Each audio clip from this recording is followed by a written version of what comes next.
Do this, everybody. Hello, I've missed you. Is that How are you? is Have you been that washing your oh hands? I'm I know you have. yes. Good day for me, and it's going to be a good day for you because we're about to bring in right now. Please welcome to your laptop in your living room, or your kitchen table, or your bed. I'm not judging. We have Maestro Lawrence Loh. Larry Loh, I'm so glad to see you. Likewise. You're How looking are you're you? looking very dapper. Where are you calling in from right now? I'm in Dallas, Texas. Yeah, so I was trying to figure out on Facebook.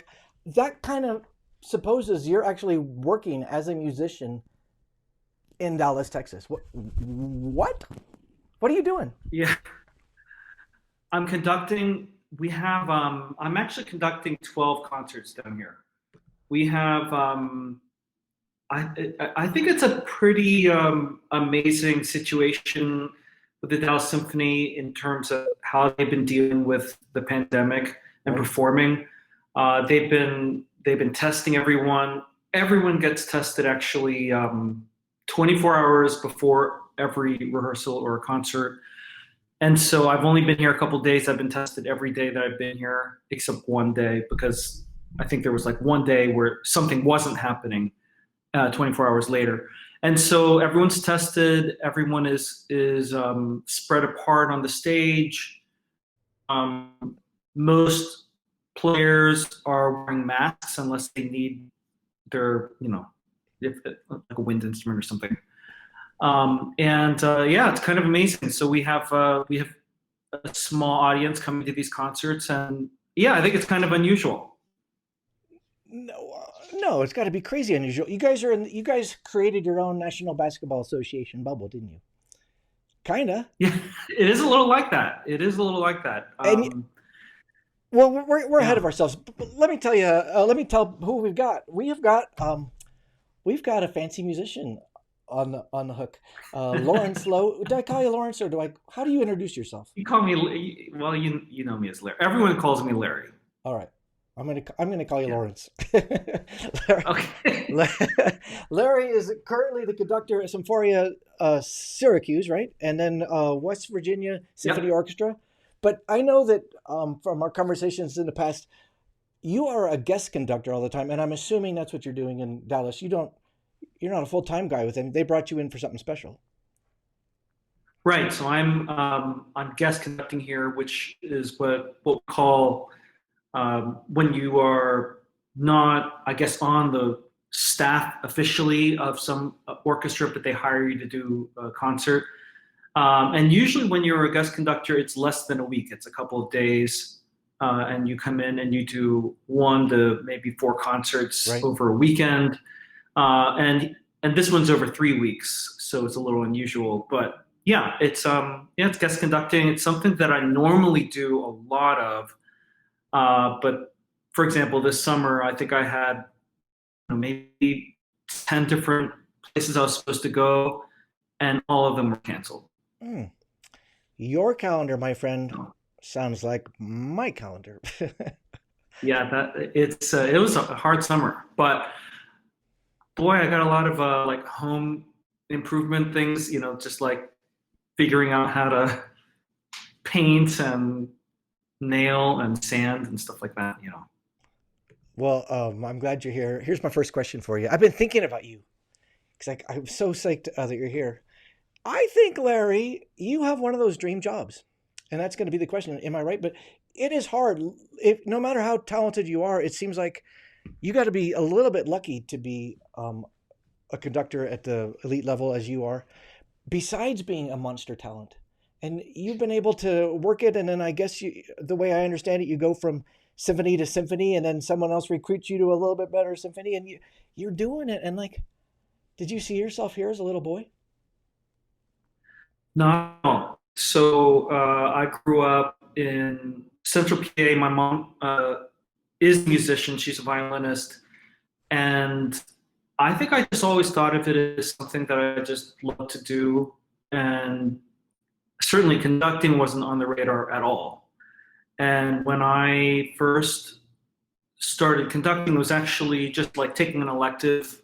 Well, I mean, in high school, I was a drum major, so that was my first like inkling of the way it felt to be standing in front of people. Yeah, right. And it was mostly the marching and the giant mace that I'd Did you have a whistle? throw into the air and catch. I did have a whistle. I had white gloves. And I did Macy's Thanksgiving Parade, all that stuff. But when I first started conducting, my first taste of it was taking an elective as an undergrad. And then, even then, I thought, oh, this could be just something I do kind of along the way, doing whatever else I'm going to do. And when I got my first position, which was in Denver, which is where you are, that was a huge break for me, just getting that first job, because like a lot of weirdly specific jobs like conducting, you'll have very few jobs actually open at one time. Everyone from everywhere applies for those jobs, and so it's just statistically unlikely that you'll get a job.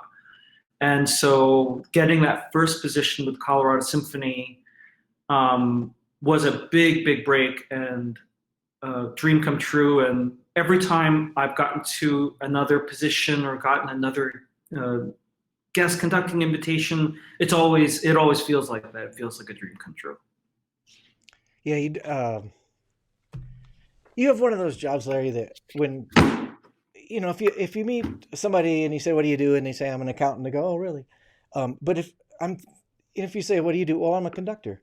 You get that, "Whoa, everyone wants to know." So, what would you say the first question is everyone is desperate to hear? Because they want to know, like, they don't even know where to start, I'm sure. Oh, yeah.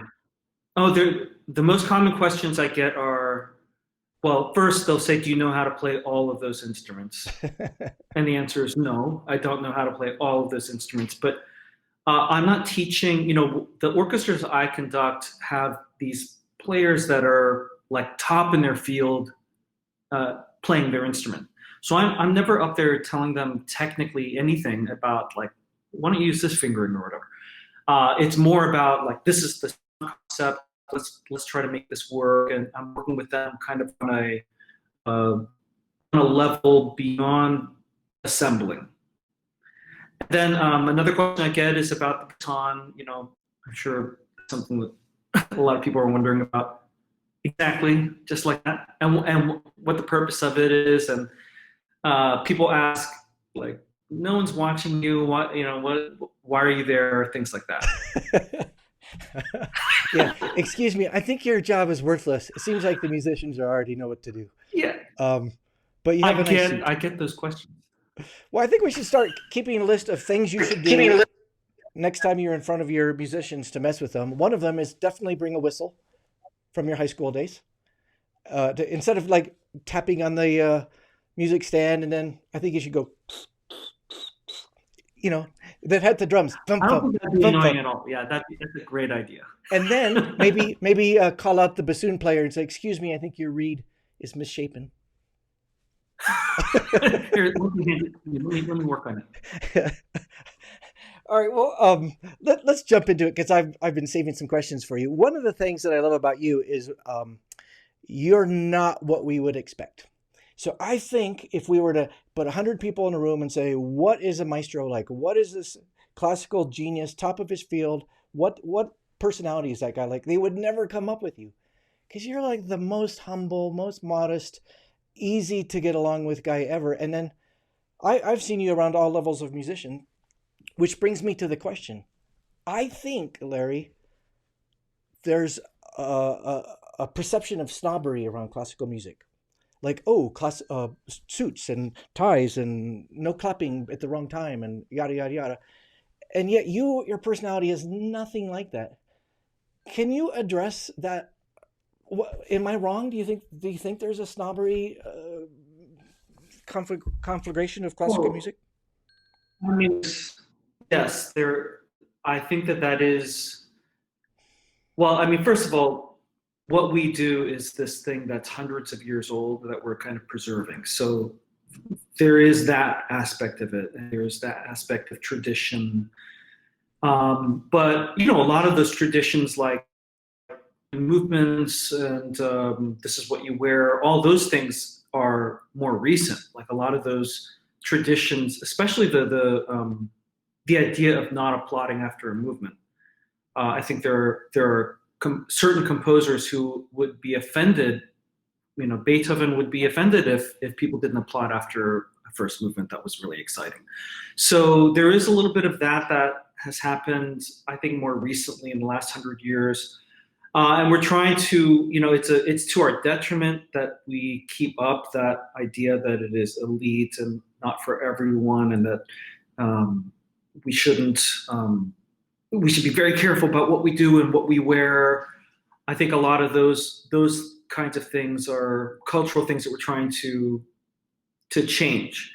And of course, it's an evolving and living and breathing art form that still is being created today by lots of diverse composers, and we have also that responsibility of linking whatever that is in the past to whatever we are doing and whatever is being created in the present time and in the future. So I think it's something we try really hard to not propagate this, Yeah. keep this idea of it being so I don't know, elitist.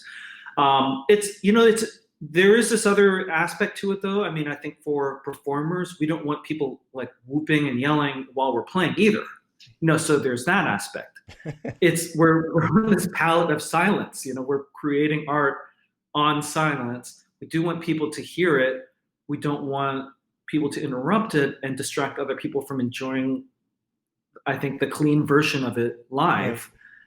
Right. But yeah, I mean, it's Just a little whooping, a little whooping, just a a little. little whooping. Yeah, sure. And it depends on the concert because we'll do what I guess we would consider really serious concerts. These Beethoven symphonies that I mentioned, but then we also do these pops concerts where we'll have like an ABBA tribute band or something playing with the orchestra, and we expect people to dance and yell and scream and clap and whoop, and that's all. That's okay. So there's a lot that orchestras do. I think that Yeah, runs the whole thing. it's since you asked, thanks. I'll give you my perspective. Yeah, tell me. But like when you're listening to a jazz concert, people are silent and they get pissed if you're talking. On the other hand, if somebody lays out some amazing lick or some solo goes bonkers, the audience goes bonkers, and feels like that's part of it. That we're not listening to an album; I'm there live, and that is part of the what I'm listening for. And because if people go bonkers when the violinist does whatever the violinist does, doesn't that's a little bit fun, isn't it? I kind of, yeah, there are definitely, well, I love when we do jazz music where, someone will play some incredible solo and people will clap the way that they do in those kinds of concerts. And definitely it would be amazing to perform Ein Heldenleben by Richard Strauss, which has all these incredible violin solos. And every time that violinist plays some amazing lick for the audience to applaud, it kind of feels appropriate. It feels like, why aren't they doing that? Yeah, but yeah, I don't know. I mean, I think it'd be an experience. It just never happens. People are afraid. I think one thing that I always encourage people to think about when they come to these concerts is the idea of having an opinion about how it sounds to them, because I think a lot of people are afraid to judge it. I think there are people who will come to a concert and be like, I know I'm just supposed to like it, and I'm just supposed to sit still and just listen and be good. Right. I think that people should come like they go to the movies and they have a strong opinion after that movie. Like, I feel like the beginning rambled on too long, and I love the way it ended. Those sorts of opinions. We have those opinions, and I think sometimes people suppress them because they're worried that they don't know enough about classical music. And I think one thing that, the cliche that it's universal, I think it's true. We can have an immediate opinion. Yeah, no. First, Okay. first of all, before I disagree with you, in the most polite and respectful way, Okay. people, if you're out there, this is your chance. Hit that comment feature if you got a question for the maestro. Let's go for it. Oh, before I forget, maestro. So you know that I got my start as a magician, and Whenever I hear the word Yes. maestro, I don't think of people like you. I think of a kind of a tchotchke cliche magician with a top hat saying, "Music, maestro, please." And then somebody hits the cassette player because "Music, maestro, please" really means "Could you push play?" in my job. And then, Yeah. isn't that a shame? All of your lifetime of experience, and I'm reducing you down to "Music, maestro, please." All right. That's So, okay. having an opinion about classical music, I think that relates to my first question. It's part of that snobbery. We're intimidated. I think classical music is intimidating for us muggles.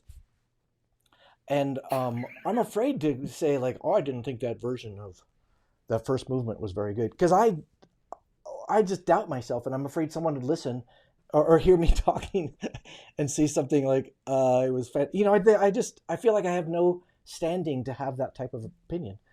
Yet I see you as the antithesis of all that. I've seen you in front of an audience from the podium, and you are super relaxed and you're super encouraging of what you're saying. That hey, this is fun. We're here together. So, what would you say to Yeah. someone like me who says, I heard you say I can have an opinion, but no way, I'm terrified."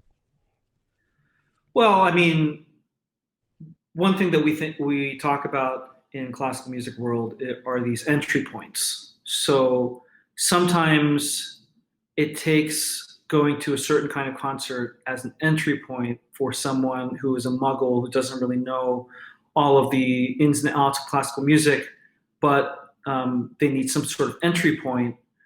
And for a lot of people, it is like, for example, film music.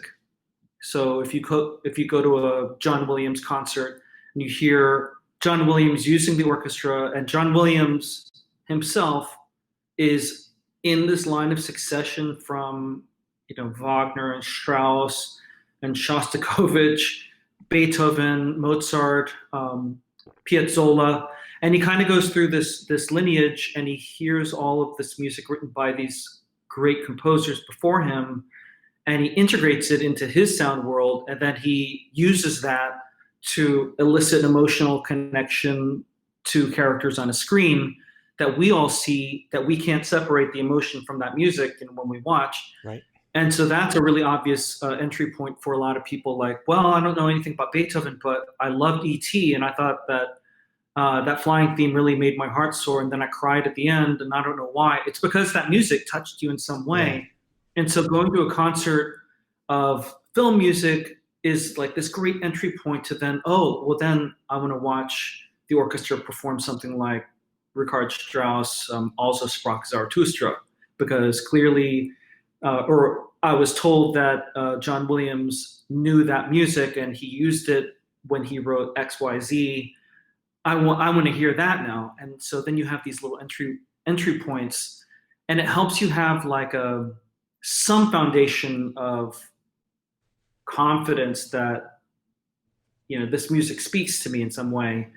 And then for some people, they just go to a concert and they're just blown away by watching the musicians, this virtuosity, on the on the stage, and seeing them do these Olympic feats, Right. and that can be amazing just from a spectacle point of view. Yeah, that's true. And I'm on a good day when I was watching musicians like you. That's part of it, isn't it? Like how many look how many people are on the stage having to work precisely together. I mean, exactly together to create one thing. And then also thinking about what it took to get to that moment is crazy. Thinking of the thousands of rehearsal hours for each given musician, and then somebody's got to figure out how to tune the music hall to make sure we can hear it, and it is sort of astounding. I like that word, spectacle. Brad, I just want to make sure. Jen just texted me. She said the video is glitching Yeah. and that it may have ended. Hi, Jen. Jen's right. You're my gut tells me you're in a hotel in Dallas. Are you in a hotel? I have a really crappy internet connection in Dallas. Hold on, I want Well, to make sure. I What do you would think? I would Is it never call on? Are you we okay? crappy, but I would say you're lagging a little bit. Okay. So let's try to. All right, sorry to interrupt. I just wanted to make No, sure. I'm glad you did. Well, I see that you're on. Yeah. thanks, Jen. If you have questions for Larry, here's your chance. Put them in the comment box. Larry, you're getting some fan mail right here. Here's Lisa says, "I grew up with it. It's amazing. I'm proud to be I'm a proud symphony kid." Ah, and clearly some musicians, right? You're a treasure, Larry. All right, Oh, so thanks. let me see if I can pull you off of classical music just for a little bit before we go back to it. What do you think when you're listening to amateur magicians, or I said magicians, amateur musicians? Like, I've been in the I room I think with it's amateur musicians, and I watch you, and I've thought, I wonder what the heck's going on in his noggin. I love watching any kind of performance. To be honest, I don't have this feeling of, oh, it needs to be, the Boston Symphony all the time. And and nothing gives me more joy than just watching people make music because they love it. And I think that that's something that you actually get even more of when it's not a professional situation. Even though most professional musicians do love what they do, there is this feeling of importance for each performance for an amateur situation because they work for a really long time on every concert. And by the time they get to that, the culmination of all of that work of weeks and weeks of practice in this one performance has this monumental feeling that I think sometimes you don't feel in a classical or like a professional situation. Like, for example, here, um, and this is, we can sometimes have one rehearsal and then have a concert, with a professional orchestra. Right. And that's what we do, and it's going to be amazing. For this particular run, I have 3 rehearsals for this main concert, and that's kind of a luxury to have 3. And we just finished those. Well, back to the amateur bit. Is this crazy? You conducted the DYO, the Denver Young Artists Orchestra, and after you had already come and moved on, my kids got into it, and there were multiple levels, but the lowest level was younger kids, so they were like middle school kids, all strings, and so that was the lowest level of musicianship. And often I felt like that was my favorite because they weren't as Hmm. good as the medium kids, and then the bigger kids who were awesome. But I often just felt like, oh, this is so pure, and I don't feel like I have the language to describe it, but I did kind of feel it. Is there something there? Do you know what I'm talking about? Well, I mean, there's just the joy of watching someone discover something for the first time in that way. And yeah, like I remember. Well, first of all, I love that DYO or YAO as we used to call it, that they started adding those other orchestras, those building block orchestras.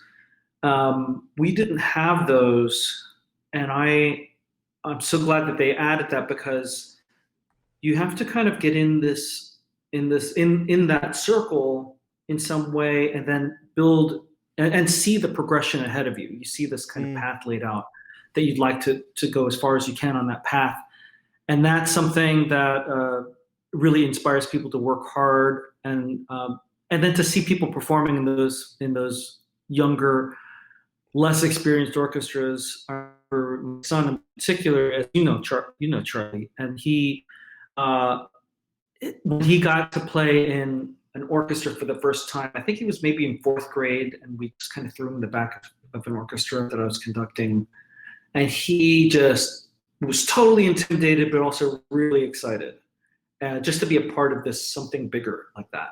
Yeah. And um, and I would always love to look at the back of the orchestra because he'd be sitting in the back with his feet not touching the ground, and just see him working so hard, and it brought me so much joy. And I think for the audience, like I agree with you, it's so wonderful to see that kind of performing. I just don't let like I go to school concerts all the time. Both of my kids. The thing that I always don't like is the everyone watching through their phone. Like lifting up and Oh, right. videotaping. like recording the whole thing. So all you see is everyone looking at their phones, Right. watching the thing that's right in front of them. I would encourage people to not do Well, that. And uh, that, like professional situations, it never happens, but be present. well, we have a good question from Kim that I want to bring in a second, but you kind of brought it up. What else do audiences do? You must have things that after the concert you say to your pals, could you believe that? Things that the audience does, Yeah. or they like, what kinds of things are we talking about? And are there, I'm guessing Do you there's mean some like pretty crazy egregious things? things. Well, I mean, there's so many funny things have happened in audiences. Like what? Drunk people. Well, I mean, the drunk people in the audience, that happens. And how I'm does sure that you've run into manifest? that. They're almost like hecklers. Have you ever had that?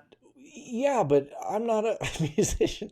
Like, how does that? What are they Yeah. yelling? Okay. Like, you So suck. no, I guess they're not really like heckling in that way. So okay. So I remember we did this. I had an orchestra that performed a Motown concert. We had this amazing group called Spectrum, and they went up and they were just doing they were just jamming, and the audience was going crazy. And a drunk person came onto the stage and tried to make out with one of the singers. And she got escorted off the stage. Did you stop So the things music? like that, you don't want to have people rushing the stage with these like $100,000 instruments. And so that was one. I mean, there are a lot of there's sometimes people who have their phones on and they ring. That's a very common thing to The have the phone ringer ringing? on. There's always announcements about that, but yeah, the phone ringing during like the quietest moment.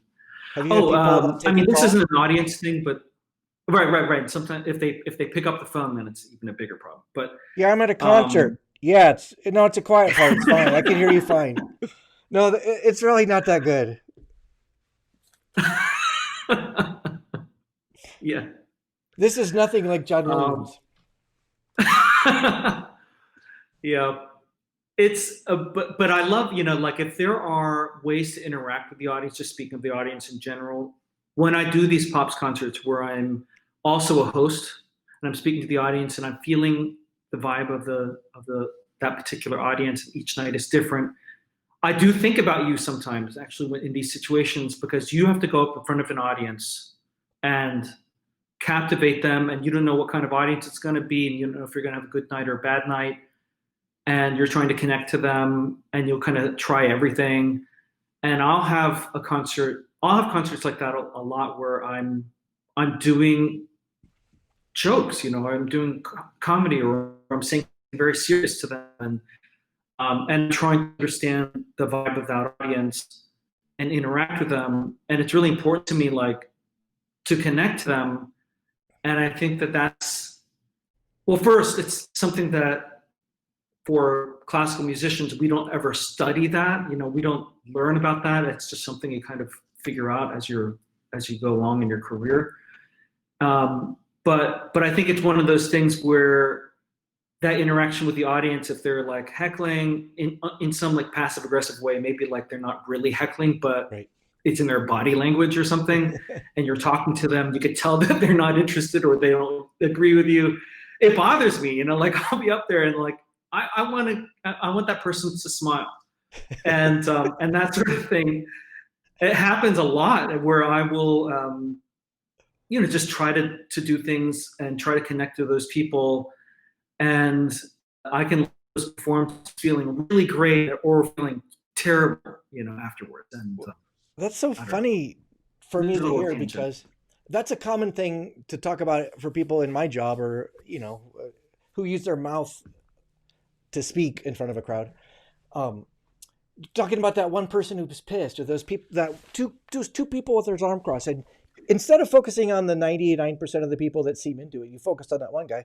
That seems like it's in my head, and hearing that happens to you, I just kind of like you a little bit more now, just this much. Well, Yeah, Larry, well, I have a lot of respect for what you do And I think I really think about, like, when I see these videos of you and you're going out in front of the audience and they're all like up on their feet and they're yelling and that kind of thing. It's so similar to some of the situations I'm in all the time, um, and it's out of the comfort zone of a lot of Yeah. people, because it's not really, it's not like what we did preparing for what we're doing. We studied music and just learned as much repertoire as we could, and learned about our conducting, and then those sorts of things also have to be there, and that's what makes this job really interesting, and also, um, I think, difficult in ways that are unexpected. Well, kind of reminds me, Larry, of doctors. You know, we act surprised when we send people through the medical school system where they have to be a tool. And then when it comes to having a doctor with bedside manner, we don't have very many of them, and we complain.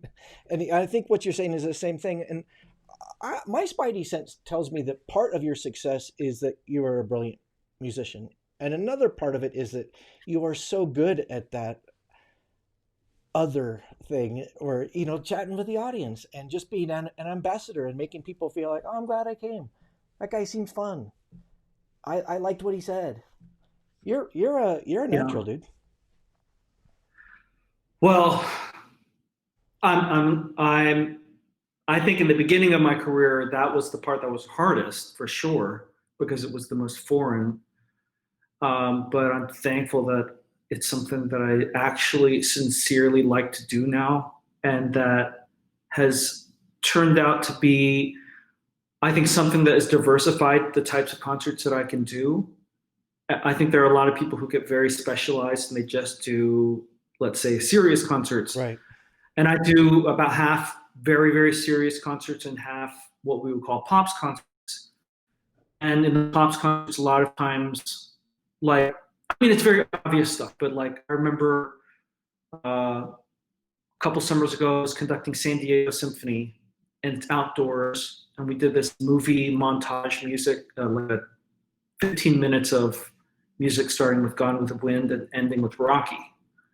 And when we got to Rocky, of course, like, the very obvious thing to do is what I did, which was I did some, like, push-ups on the stage, and then ran out of the audience and ran to the top and just did this at the top of the steps, while the orchestra played completely perfectly without me. And that sort of thing, I think, making the decision to just go for it and try that, it almost always pays off. Like, I Yeah. should say almost, because I'm sure there are some times when Well, there are some people who are deeply offended by that. But eh, I, I think screw them. I think it's surprising for audiences to see conductors do things like that. I think people just crave knowing somebody, and the more we, as just any human anywhere, the more we can let a bit of our personality out, that never goes wrong as long as you're not grumpy. They just want to know you're, For sure. the conductor is a real person. He was kind of giggling. Larry, we got some questions Yep. come in. Let me pull them up real quick. Here's one from Kim, Okay. who is a delightful planet, or a woman on the planet. Do you have to grow up with classical music to really enjoy it? Everyone I know who enjoys it either plays an instrument or grew up with it. How do you get today's kids to enjoy classical music without them playing in a symphonic instrument? Thank you, Kim. Yeah, that's a great question, Kim. I think it's true that people who grow up with it feel, we're talking about feeling intimidated. They'll feel less intimidated by it because it's something that they were exposed to very young. But if you look at that kind of as like a as a case study, when kids are exposed to classical music, they go in it with the most open eyes and ears. They don't have any preconceptions. So the music is presented to them, and they just take it in, without any baggage. And I think that's the thing that happens with people who don't have that experience as a young person, and don't play an instrument, and then suddenly as an adult they're, exposed to it and they don't know what to make of it. Um, I think for people like that, we talk about these entry points. Right. There are reasons why orchestras play pieces like Pictures at an Exhibition, or Beethoven's Ninth, or Beethoven's Fifth, or Scheherazade, or Carmina Burana. These really, really famous pieces that virtually universally are interesting to people. Right. They just go into it. It's so interesting, so exciting, right from the top.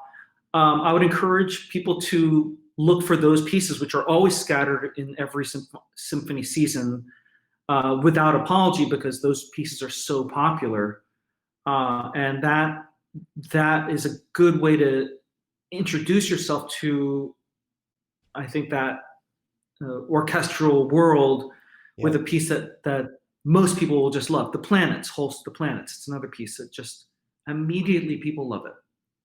Yeah, that it's refreshing to hear you say that because I guess I knew that, but it's nice to have you say it out loud. Like, right, not everyone is supposed to understand every piece, so we have something for you, every different taste along the way. Nice. Yeah. Let's when the current timpani player for the Colorado Symphony came, girls were hanging banners over their rings and yelling his name. This is Bill Hill, I think. I don't know if there's a question in there, but yeah, when Bill Hill came, he was like the Studley timpani player. Pretty sure that's what. Yeah, but I love Bill. Yeah, I was just interacting with him on Facebook recently. He's also a fantastic drum set player. Like he's a rock star. And actually, Jen, my wife, who grew up in Colorado, her parents had subscriptions to the Colorado Symphony. And if you've been to Betcher Concert Hall, you know that it's in the round hall Mhm. where you can sit facing the conductor behind the timpani. And where they used to buy tickets were behind the timpani.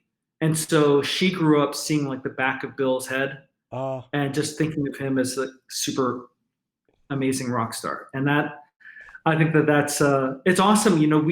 We do spend a lot of time focusing on conductors and soloists because they're kind of like the obvious figurehead of a particular concert. But if you focus in on like individual musicians, you can really, really find deep connection to what's happening on the stage. And that's a perfect example. Just yeah, watching the timpanist, watching them tune their instrument. They're like get close to it and they're listening to the pitch yeah. and I have a Bill just Hill seeing story. the different changes of mallets. And yeah, anyway.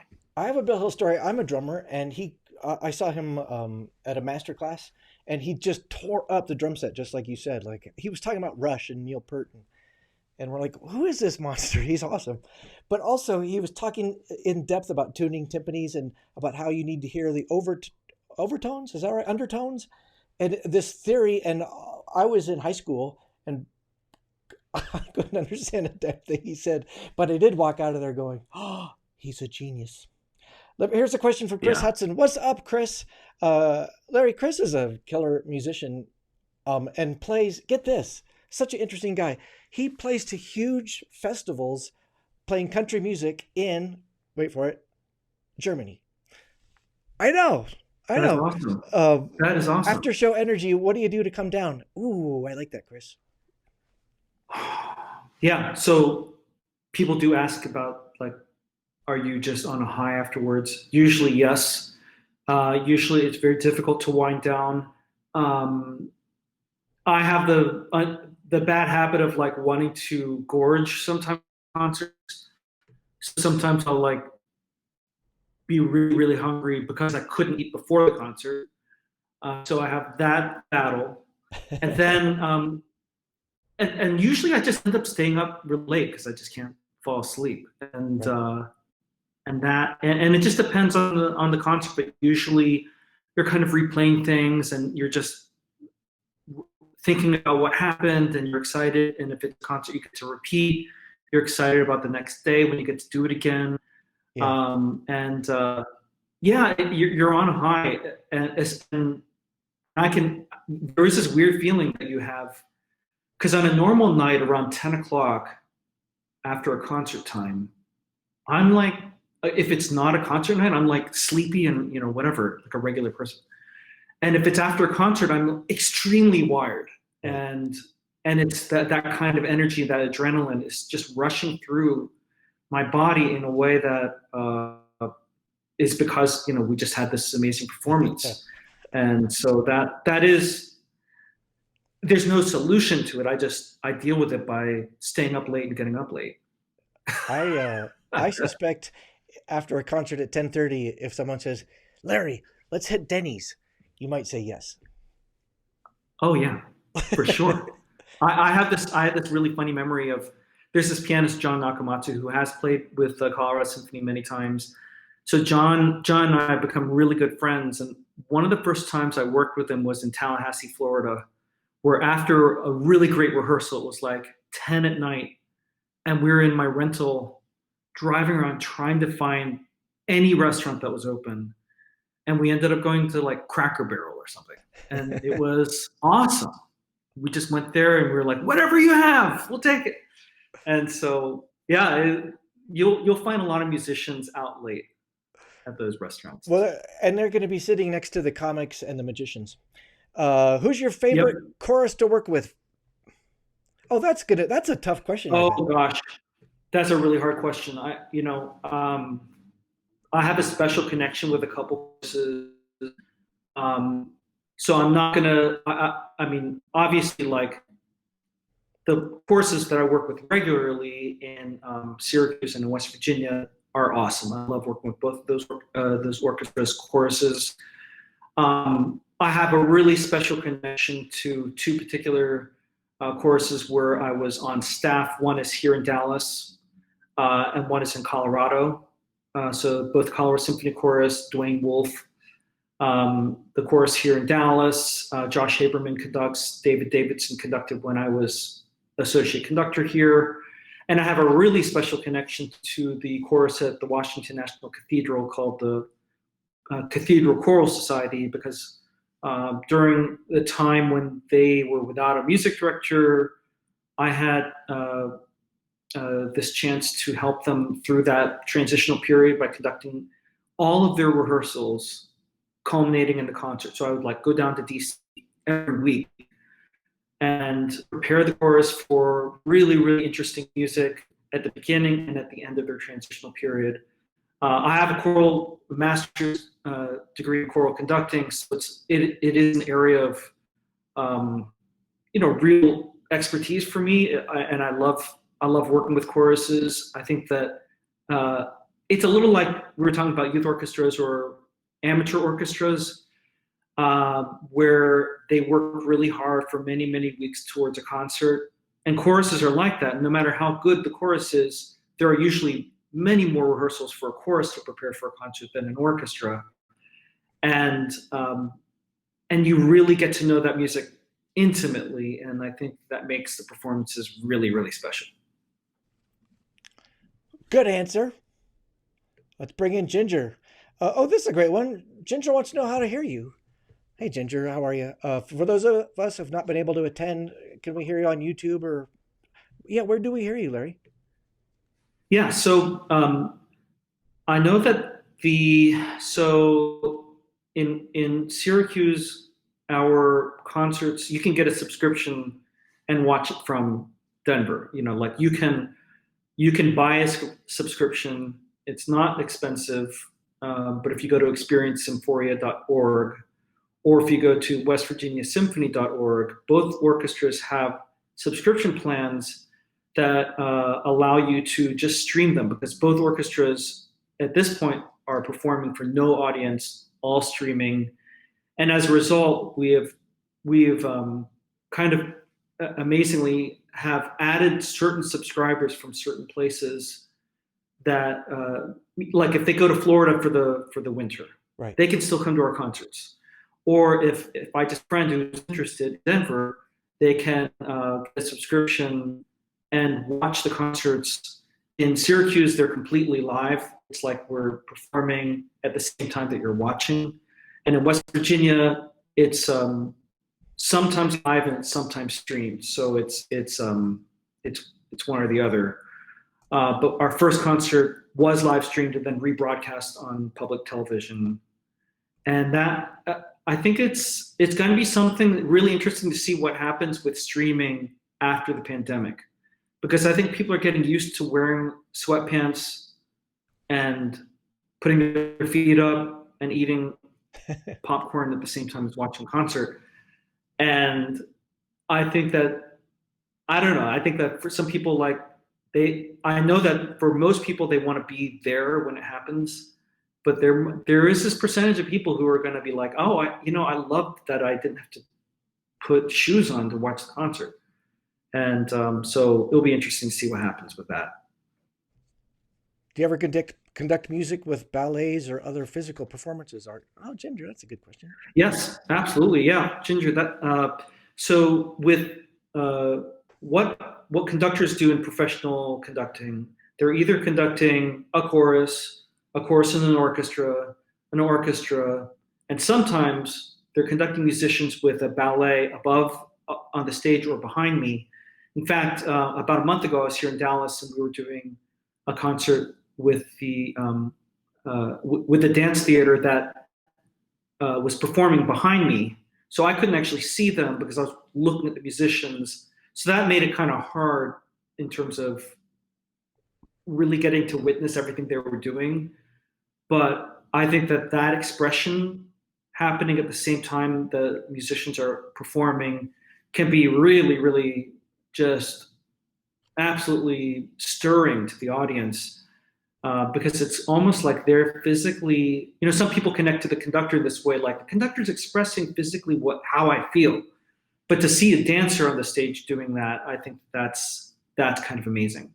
And then there's opera. So that's the other thing that we'll sometimes have in our palette of things that we're doing as professional conductors. So I mostly work with chorus and orchestra, and orchestra with chorus, and sometimes with dance. And it's all interesting and fulfilling. Let me ask you some rapid fire questions. So, in order for this to work, Larry, you can't think about it too much. Okay. If you get to do a dream concert this afternoon, and it's magic, so you can just put it together. What are the couple of pieces you're going to play? What are you going to be wearing, and where's it going to be? Okay.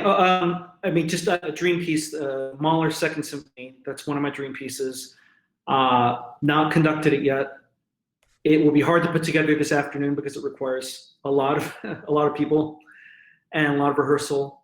I'd love to do it like at a drive-in theater, and everyone drives in socially distanced, and the chorus is all kind of piped in through those little speakers that you hang on your car, and I really look forward to conducting that piece because it's just one of my favorite pieces to hear and to see performances of. I've been involved in those performances either in the chorus or conducting the backstage horns. Right. But it's just one of those pieces I love. Sorry, that was a long answer. Mahler too. All right. So the opposite.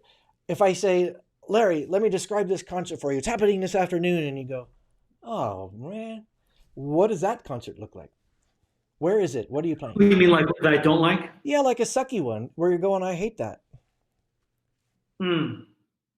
Pachelbel Canon, followed by Eine kleine Nachtmusik, followed by Carmina Burana. Is that last piece that really big choral piece that is in movies all the time? Yeah. Okay, I want to put this caveat about Carmina. It's really fun to perform. People love it. I don't find that much like gratification from it. It's just spectacle. It's just this crazy, just like, wow, this is what you can do with a chorus, orchestra, and soloists. And it's incredible what Orff did with this piece, but I don't have that much. Like, it's not as meaningful to me, and so I would be like, Okay. I thought you were gonna say. So I heard Pachelbel Canon. I thought you were gonna say like the Star Wars theme or something where you're. Oh no! Sorry. I love it. All right. So right now, you go get in your car, turn the stereo on. What's playing? Podcasts. No music. Not music. Fascinating. And these are just podcasts about life. Like, what do you got? What are you listening to? Oh, I listen to political stuff. Listen to Fresh Air. Favorite podcast, Preet Bharara's Stay tuned. Um, Andy Slavitt in the Bubble, Rachel Maddow, Fresh Air, WTF with Mark Maron, I love that. Office Ladies podcast. I love that Love one that too. one. Conan O'Brien Needs a Friend, one of the greatest interview podcasts. That's the kind of stuff I listen to, or audiobooks. Or audiobooks. All right. I don't really listen to music. Next question. No thinking. Favorite pop artist? James Taylor. James Taylor. Nice. Is he still considered pop? I don't know. Yeah, He's like folk, very old folk, or school. I don't know. I think so.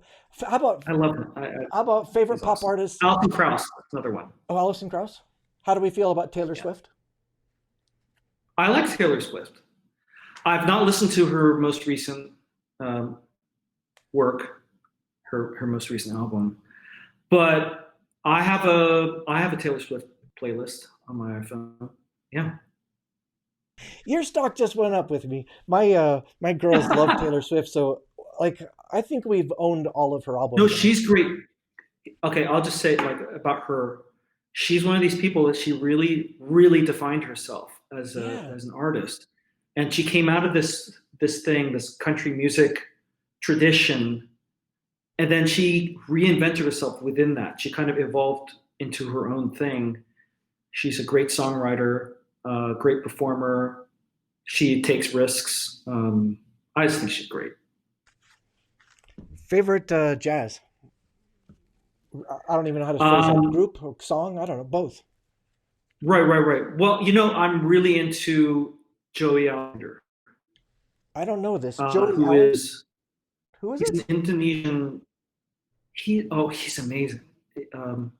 So he is a pianist prodigy from he's from Indonesia, and there are videos of him as a little kid just playing astoundingly interesting jazz.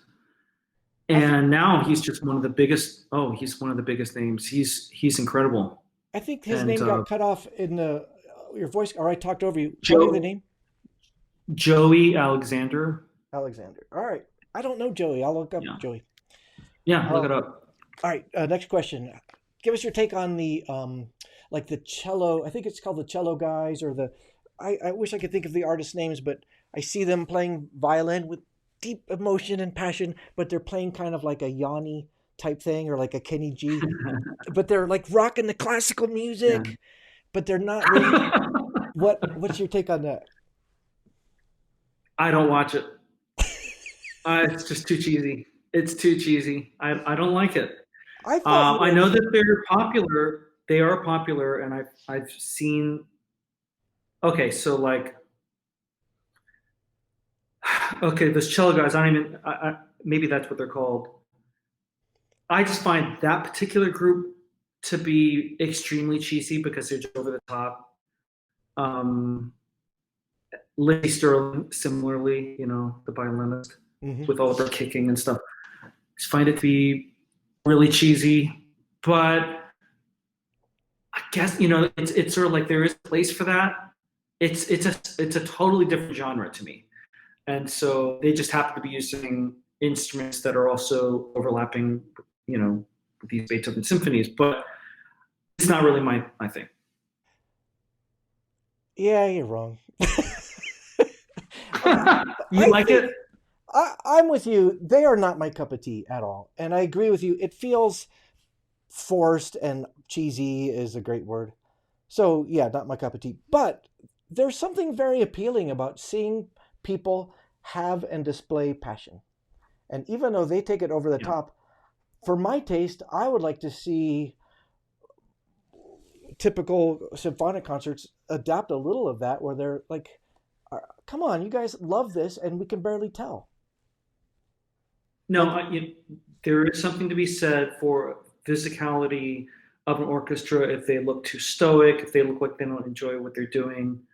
And there's a balance of being genuine with that and also putting it on where it's clearly artificial and for reasons of like trying to look like you're into it. And I think that it's that genuine line. It's within Yeah. genuine physical expression. You want to show that you love it and that you're into it, and your physicality is actually contributing to, for example, ensemble. Because if like a clarinetist moving, if they're breathing, or if a violinist is moving, it actually helps an orchestra play together if they're physically Oh. Oh. showing showing the emotion or showing the phrasing in their body. So I always encourage orchestras to move, but it's just, like if it's like over the top, and they're doing things that are unnatural and that are clearly put on, where it gets to me like, oh, well, Yeah. that's That's so. not genuine, I'm agreeing with you. and So people can tell. yeah. So I'm agreeing with you. We're like this, but like I know that there have back to the part where I said you're really good at the stuff that is other than music, the connection, the chatting and the talking and the ambassador-ing. Is that a word? Mhm. I know there have been Yeah. times where you just don't feel like it, or you're just relying on your technique because you have a cold, and you're pretending. All of it is totally fake. You're better at hiding it than the people who are doing this, but you're still because. And the reason it's so important is because that helps to deliver the message. So, so I feel like if you say, "Well, we Sure. shouldn't be fake," I like maybe a little, maybe don't overdo it because you're Right, right. right, If it's right. too No, no, much, no, you're right. Because like if I feel terrible and I'm going out there and I'm like, I feel grumpy, then I'm going to show everyone how I really feel. Yeah, no. yes, you're right. But it's called like, I mean, in that situation, it's like being a professional. You go out there and you're like, this is I'm going to go out there and I'm going to. My job as conductor is to inspire and lead a kind of performance, and I have to do whatever it takes to get to that, even if it's not exactly how I feel inside. But somehow I still see it as a genuine action, even if it's not. I'm not going to just go out there if I feel terrible and I'm in a bad mood. I know it wouldn't help me do my job to show that part of how I feel, so I'm just not going to do it. Yeah, I think we're on the same page, you and I. Yeah, I think it's Here's a couple of yeah, other. Marlia, I hope I said your name right. Says DSC. What does that stand for? Is that yeah. Dallas? Dallas Symphony Chorus, And Dallas Symphony Melanie says the Chorus. DSC is available for Mahler too anytime. You're gonna have people at your Oh concert. yes, that would Nice. be a dream chorus. Uh, I I love the Dallas Symphony Chorus. I'm an honorary member. I think I have the 10-year pin, and it is. I'll just talk just for 30 seconds about Dallas Symphony Chorus. I have a really long connection with them. Jen sang in that chorus when we lived here in Dallas. It is an all volunteer chorus singing like the most professional level, and they have this choral loft above the orchestra in the Meyerson Symphony Center here in Dallas, where they're like at this. It's like acoustically perfect. The sound that they can make is just envelops the audience, and they can sing it all. They were this past year preparing some of the most difficult obscure music. Book of Seven Seals, I think they were performing, and that's not like a typical thing that people learn in a chorus to prepare for. And this chorus is always able to do any kind of repertoire, and I feel very close to them. So Mahler 2 with the DSC. Aw, aw.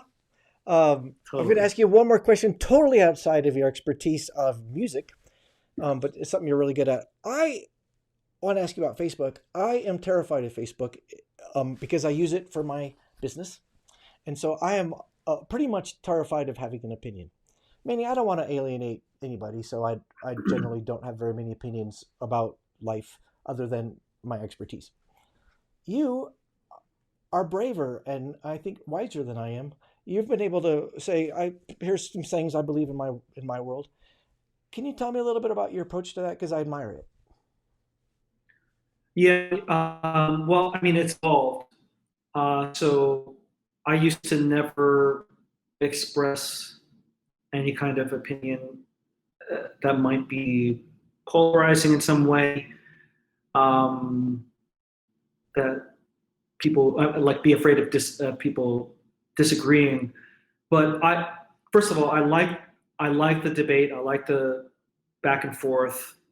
Um, I think I've also gotten to the point in my life where I feel like this is what I believe, and I feel like I want to be on the right side of history, and therefore I'm going to decide. Like I decided about halfway through this year that I would just start saying exactly how I felt, Mm, and I felt better about like my day because I felt like I expressed something that was like weighing me down. right. And even if I have dissent on that post, it's not something that I regret because I felt like I needed to put it out there how I felt. And it's easy. I think for both you and I, because we perform in front of audiences, there has to be. We did talk about like knowing who's crossing their arms defensively, who doesn't want to take us in. Yeah. That we're hypersensitive and aware of how people are perceiving us in a positive or negative way. But at the same time, through the course of being able to do this career, you have to develop some sort of thick skin so that everything doesn't hurt us, because then we would be constantly hurt. And I think I've gotten to the point where, at least with, I think the things that you put on Facebook or whatever, that it has helped me feel like I'm just putting it out there, and if people disagree with me, they disagree with me. Everyone's entitled to their own opinion, and I'd rather people know where I stand. And so that I kind of came to that conclusion, and I'm telling you, at least for me, I felt a weight lifted to be able to do that. Well, I'm not kidding when I say I admire it. 'Cause I've struggled with it a lot, but I'm trying to get people to listen. When I'm on stage, I want them to. I feel like a lawyer. I have an argument, and I have an hour to get it out, and I'm trying to convince them. And I feel like I don't want anything to come in the way of them thinking I know what I'm talking about. So it just seems easier. But on the other hand, it also seems pretty chicken. So well done. I'm going to ask you one last question, but before I do, I want to tell them a little bit about you. Um, the question is going to be about hope, Larry, and what gives you hope. You and I met at a community camp for a church. So this is a family camp, and there's 100-ish people that go to a small set of cabins with a lot of beautiful land around it, and we hang out for a week with our kids and our parents, and that's where I met you. But I think what says it all for me, when I first started thinking that guy is the bomb, is when I saw you be so quietly supportive. And let me explain. You would show up in the cafeteria, and I remember you were playing Frozen songs on the piano, and there wasn't a single person in that room who wasn't going like, "Ah, Larry's playing Frozen," and you were quiet about it, but it was super fun. And then we have a talent show every year, and there's a million musicians who need an accompanist or a helper or somebody to do something silly, and you are always so quietly willing to say, "Yeah, I can help you with that. I can play that piano part or whatever." And yet we see you be so supportive of your daughter, who's got such amazing skill with her physicality and dancing, and then Charlie, who's another outstanding musician. You kind of have it all, and you do it without anyone. You do it in a way that makes everyone else feel comfortable. Meaning, it might feel awkward if you're accompanying me as I play my clarinet solo, whatever.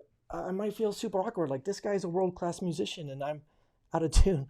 But you just make everyone feel so good, and I sense that microcosm, what I see of you on a personal level, is what makes you so successful on a professional level. You just make people feel like they just want to be with you and create with you, smile with you. You're a good guy, dude. That's what I'm trying to say. Thanks. Aw, Thanks. hug it out, baby. That I'm makes so me feel good. grateful for your time. Thanks for saying Um, yes. yeah, no, I feel the same way about you. It's the first thing that I saw with you was that you went and you did one of these magic shows, and captivated everyone. And it was amazing. And, and just the way your charisma and off the, just think so quick off your feet. And so I admired that. And then you were like this regular guy walking around. And I think that it had that, I had, I guess, what would be a similar kind of feeling about what you do. And I think that it's just like being a genuine and good person uh, doesn't like being good at some particular weirdly specific thing doesn't Yeah. mean that you can't be this like, because that's what it is. I mean, for me, like the thing that I do is so weirdly specific, and I've spent so many hours honing that. But then I've managed, I hope to just like stay true to myself in a way that never lets me lose that foundation of who I am. And so, anyway, I appreciate that, and I feel the same way about you. Thank you. Yeah, I think maybe that's why I'm drawn to you. I just really I can't handle snobs. We started with snobs. I just there's some maybe it just brings up my insecurities, and you're just the antithesis of all of those things. In a world that, like I said at the beginning, I think we would assume things that would just never be true about you. Now, let's close with this. Oh, by the way, I did get a text from Rob Hislop from church camp, and he said, "Your turn as you age, you're looking more like your father-in-law." Oh my gosh. Hey, there you go. Thank you, Rob. Larry, it is a weird time in the history of our planet. It's a weird time in the history of live music. It's a weird time for you personally. What gives you hope? Uh, well, what I see orchestras doing in terms of like what's happening in my profession, um, there are a lot of orchestras finding ways to connect to audiences. I think there's a deep appreciation for the arts, all the arts in general, because having, like Broadway closed, it's having a huge impact on, I think, just people's lives. And we know that that's something that's important to us. And having the loss of it certainly will put a lot of focus on getting it back. And in other places where we are performing again, and just kind of in a more careful way, like we are here in Dallas and Syracuse and Virginia and other places, we know that by the response by the public in these particular places, that these orchestras are very valued, these arts organizations and the arts in general are so valued that that people are supporting it and want to see it succeed, and the idea of it going away is just unthinkable. And so that's something that's been very inspiring and hopeful for me. Um, and then kind of on a more humanity side, I think,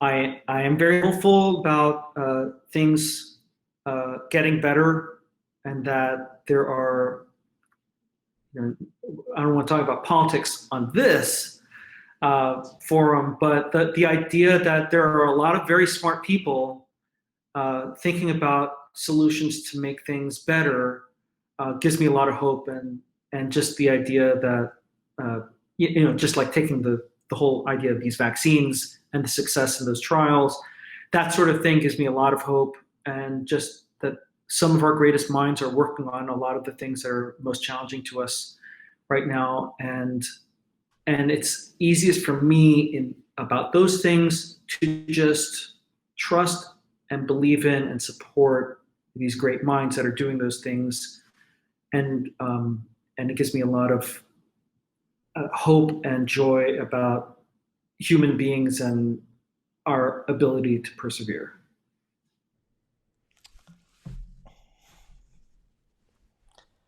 I was talking to my dad, who's 85, and he's telling me this story because he was struggling, just with the anxiety of the pandemic, and said he was in the car and he was listening. He loves opera and is a very skilled musician. And he was talking about how he was sitting there and some soprano hit the high note, and he said he laughed and he felt so good.